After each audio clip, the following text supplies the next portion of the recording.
মহাপবিত্র বিশ্ব ওরস শরীফ 2027 সালের বাঁশের খেদমত চলতেছে। ইতিমধ্যে রাজবাড়ী জেলা যুব কর্মী গ্রুপ, গোয়ালন্দ উপজেলা কর্মী প্রধান আব্দুর রশিদ শেখ, পৌর কর্মী প্রধান আয়ুব মুন্সি এবং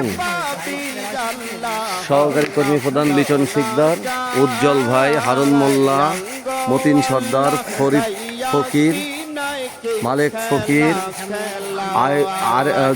জমিদার ব্রিজের আয়ুব ভাই এবং আমাদের মাঝে আরও বকুল ভাই, এইভাবে সম্মিলিতভাবে পৌরসভা 1 নম্বর ওয়ার্ডে আজকে আমরা দুইটা গ্রুপে ভাগ হয়ে, ওই গ্রুপে 4 জন ওই পাশে কাটতেছে আর এই পাশে 4 জন, আমরা সম্মিলিতভাবে 8 জন পৌরসভা 1 নম্বর ওয়ার্ডে বাঁশের খেদমত চলমান চলতেছে।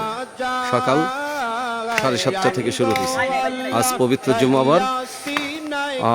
আমরা ফজরের নামাজের পরে এই বাঁশ কাটার আগে বিশ্ব জাকের মঞ্জিল দরবার শরীফের প্রাক্তন মুয়াজ্জিন কারি মোহাম্মদ হোসাইন আলী সাহেবের দিয়ে হারুন ভাইয়ের বাড়িতে মিলাদ শরীফ উদযাপিত হয়েছে।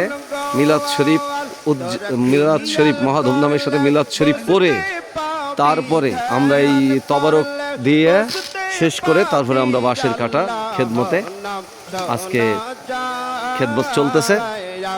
জুম্মার নামাজের পূর্বক্ষণ পর্যন্ত এই খেদমত চলমান চলবে।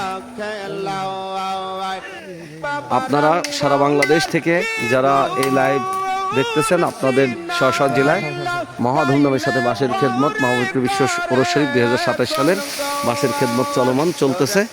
আপনারা সবাইকে এই ভিডিওটা শেয়ার করে দেবেন যাতে সবাই জানতে পারে যে বাঁশের খেদমত চলতেছে।